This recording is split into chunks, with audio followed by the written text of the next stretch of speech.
Ano ba naman to si Mama? Inutos-utusan pa ako bumili dito ng toyo sa bayan. Ang dilim-dilim pa naman ng papunta ng bayan. Layo-layo pa ng bahay namin. Nakakainis naman. Nakakatakot pa naman dito. Nasaan na ba yung daan? Buti na lang meron akong kandila. Dapat pala flashlight yung pinadala ni Mami. Asa na ba yun? Ayun.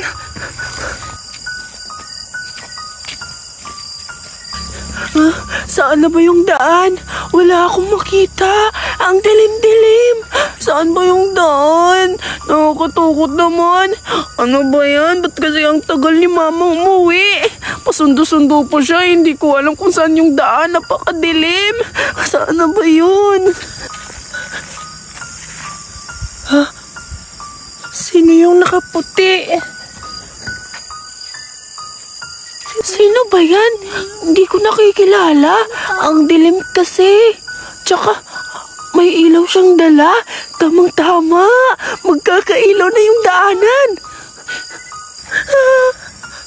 Wait, lady ba yan? Betty, kala ko wait lady ka. Ikaw pinatawag kita kanina. Hindi ka sumasagot. Tumawag ka ba? Sumigaw ako? Hindi ko alam. Abing mo talaga. Ikaw pala yan. Anong ginagawa mo dito?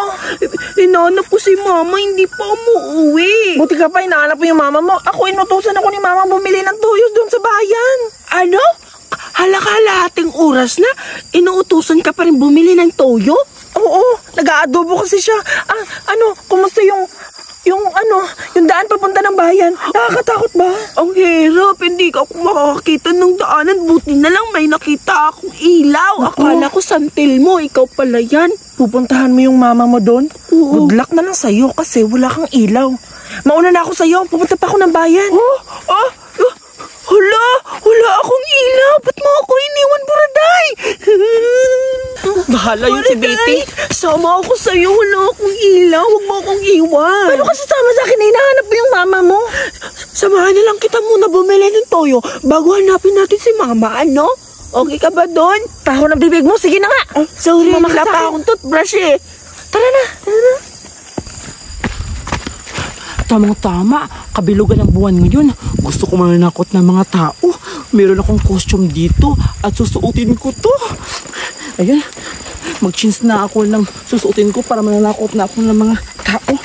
Sigurado hindi ako makilala nito at matatakot yung matatakotin ko. Susuotin ko na. Ayan. Ano ba to? Asa? Ayan. Okay na siguro to. Maghanap ako ng mga tao para tatakutin ko. Sigurado siyang matatakot yun. Saan ba ako papesto? Hahanap ako ng spot para doon ako magtatago. Ang layo pa ng bayan, Betty. Oo nga.